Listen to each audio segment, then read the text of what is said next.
Kompas TV mendapatkan video eksklusif anggota Densus 88 Polri yang tertangkap basah karena diduga memata-matai Jampitsus Kejaksaan Agung Febri Ardiansyah tengah diinterogasi.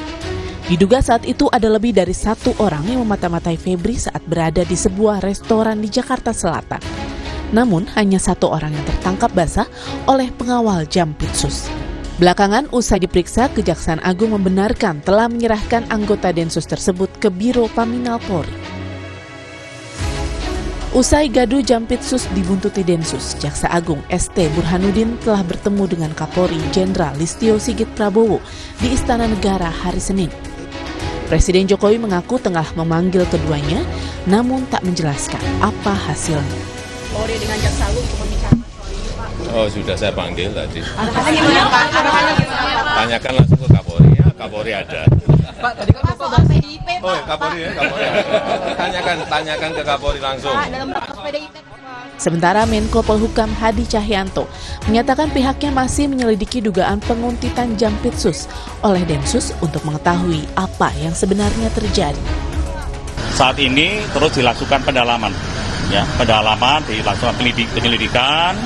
Apa yang terjadi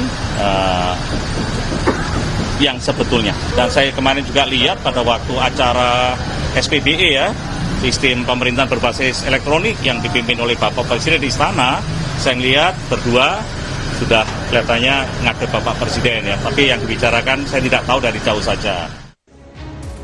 Anggota Komisi Hukum DPR, Nasil Jamil, menyatakan pertemuan yang difasilitasi Menko Polhukam bisa meredakan ketegangan. Namun, ia berharap pemerintah memberi penjelasan soal penguntitan Jampitsus. Apakah kejadian itu bersifat instruksi kelembagaan atau personal? Saya berharap dengan pertemuan tersebut, maka kesalahpahaman, kecurigaan, ataupun isu-isu yang menyurus ketegangan tadi itu bisa dicairkan. Ya tentu saja nanti kita harapkan pemerintah ada semacam keterangan resmi ya, apakah itu tindakannya institusional atau personal. Tapi dengan pertemuan yang difasilitasi oleh Menko Polhukam, saya berharap ini sudah clear and clean. Ya. Pengamat kepolisian ISES Bambang Rukminto juga minta Polri mengklarifikasi penguntitan Jampitsus oleh Densus, termasuk soal misi apa yang dijalankan dan siapa pemberi perintah. Sebab tugas Densus hanya urusan penindakan kasus terorisme. Kasih oleh kepolisian dalam rangka apa mereka personil tersebut melakukan tugas penguntitan, kemudian juga atas perintah siapa.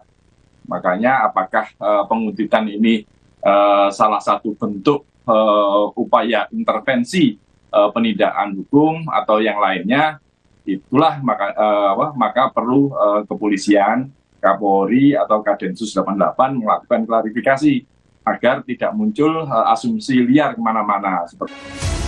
Selama karirnya sebagai Jampitsus Kejaksaan Agung, Febri Ardiansyah menangani sejumlah kasus korupsi besar, diantaranya korupsi asuransi Jiwasraya, Asabri, dan korupsi Tata Niaga Timah. Kasus Timah menyeret nama selebritas Sandra Dewi yang diduga 2 kali diperiksa sebagai saksi, serta sang suami Harvey Muiz dan Crazy Rich, Helena Lim, serta sejumlah orang lain yang berstatus tersangka. Tim Liputan, Kompas TV. Dugaan penguntitan Jampitsus Kejaksaan Agung Febri Ardiansyah oleh anggota Densus 88 Polri menyisakan tanda tanya bagi publik. Pertama, apakah penguntitan bentuk intervensi hukum yang tengah ditangani Kejaksaan Agung yang belakangan tengah gencar mengusut kasus korupsi tata niaga timah di Bangka Belitung? Dan kedua, mengapa anggota Densus 88 yang notabene mengurusi tindak pidana terorisme justru memata-matai penegak hukum lain? Kita bahas, sudah ada Wakil Ketua Bidang Polhukam Fraksi PKS di DPR, Mardhani Alisera, dan mantan Kepala BAIS Soleman Ponto. Selamat petang, Bapak-Bapak. Selamat petang. Baik. Petang. Saya pertama ingin ke Pak Soleman. Pak Soleman, ya. Anggota Densus 88 diduga menguntit Jampitsus. Dugaan pelanggaran apa yang bisa muncul dari kasus ini, Pak Soleman? Yang jelas bukan diduga lagi, menguntit itu ditangkap kok. Jadi yang jelas kan itu sudah ditangkap. Bahwa ada pelaksanaan itu.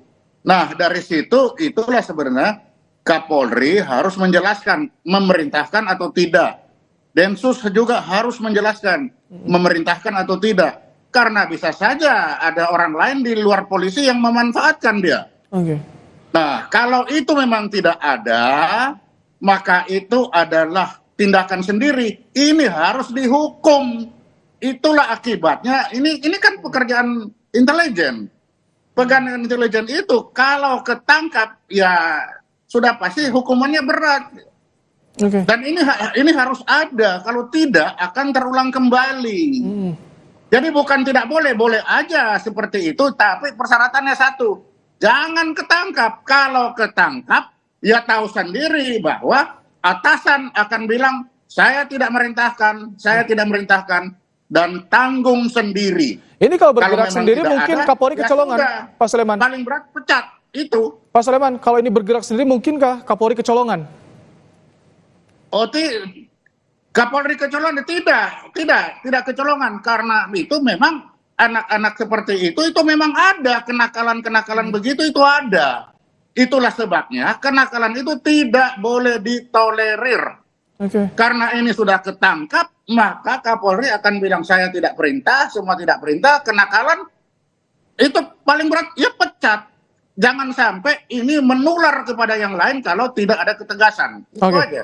Baik, Pak Mardhani, ini belum ada klarifikasi yang jelas gamblang dari Kapolri dan juga Jaksa Agung. Bagaimana dari Komisi 3, dari DPR, tindak lanjut kasus ini seperti apa, Pak Mardhani? Ya, yang pertama saya apresiasi Kejaksaan karena membuka kasus ini.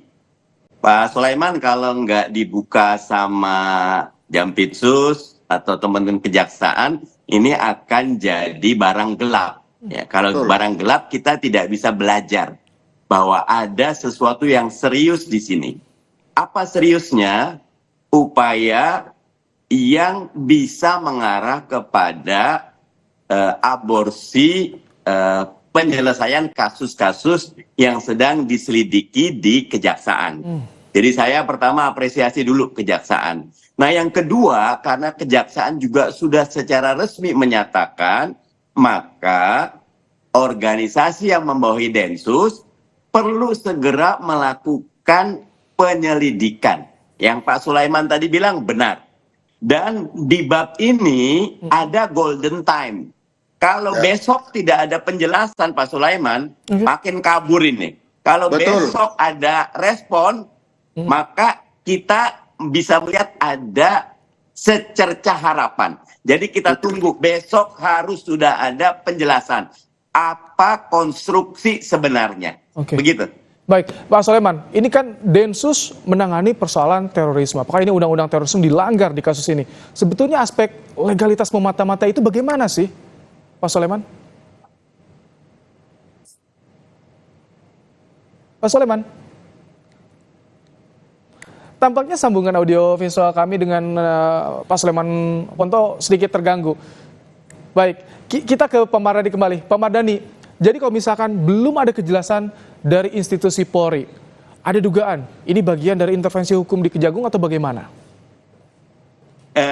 Tentu kita berharap kepolisian segera memberikan penjelasan bahwa yang terjadi adalah A, B, C, D. Transparan, lugas, dan jangan takut. Kepolisian itu sekarang bagus sekali kok kepercayaan publiknya. Kejadian ini kalau tidak ditangani dengan baik justru bisa menurunkan kepercayaan publik kepada polisi yang sudah bekerja dengan baik. Dan karena itu kita dukung kepolisian, kejaksaan, semua transparan, akuntabel, bongkar hal-hal yang gelap. Karena gini, dosa, kejahatan itu pada ruang-ruang gelap. Sekarang kita sedang punya komitmen membuat semua terang, biar tidak ada dosa dan tidak ada kejahatan. Begitu. Oke, kalau dari sikap praksi bagaimana melihat kasus ini?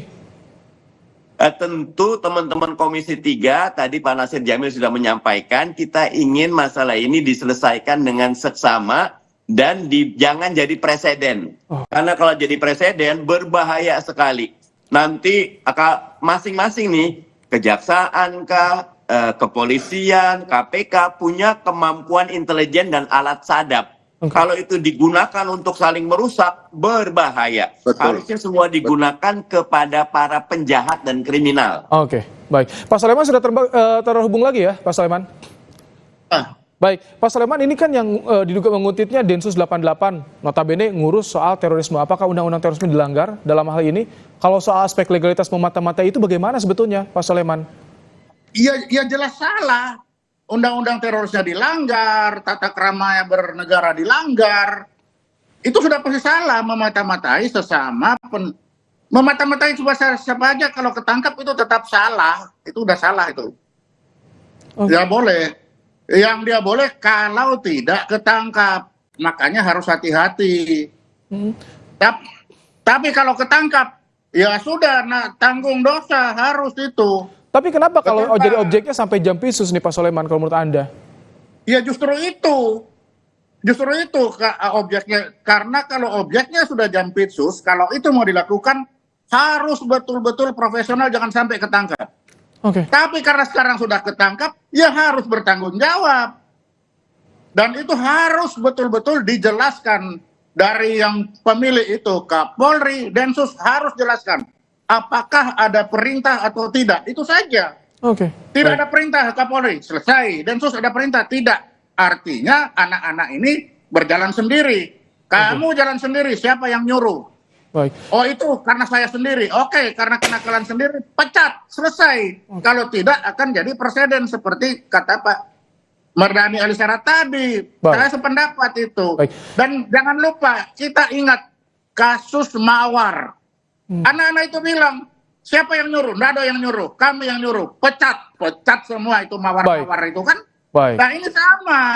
Baik, kami tahu. Kalau memang tidak ada yang nyuruh, ya sudah pecat dan Baik. dosa.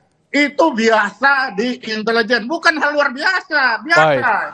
Oke. Dan ini harus dijaga kebiasaan itu. Baik, kami tangkap Pak Soleman. Pak Bandani, ini perlu dipanggil oleh DPR nggak Kapolri dan Jaksa Agung soal ini, dan bagaimana sikap Presiden seharusnya? Kalau dipanggil DPR ini jadi politis dan nanti bisa melebar. Monggo kalau mau dipanggil, tapi jauh lebih baik, lebih lugas, lebih sederhana. Antar aparat hukum, kalau bisa Presiden langsung memerintahkan selesaikan kasus ini dengan seksama dalam waktu yang singkat. Karena kalau benar kata Pak Sulaiman Ponto, ini ada oknum yang bekerja, yang insubordinat, yang tidak sesuai dengan tupoksi, ini berbahaya sekali. Bisa merusak institusi. Kita harus betul-betul jaga institusi kejaksaan, jaga institusi kepolisian, jaga institusi negara. Itu tuh sakral dan mahal. Tidak boleh ada yang mengotori, apalagi kasus seperti ini. Ini akan sangat buruk persepsinya buat institusi negara ketika kejaksaan lagi mengusut kasus besar, tiba-tiba ada kasus seperti ini, masyarakat berpikir bisa selesai apa tidak ini, dan itu buruk buat kita sebagai bangsa. Baik, terima kasih Pak Mardhani Alisera dan juga Pak Soleman Ponto telah menyampaikan pandangannya di program Kompas Petang sore hari ini. Dan saudara, Kompas Petang akan kembali, hadirkan saya Cynthia Rompa, silakan Cynthia.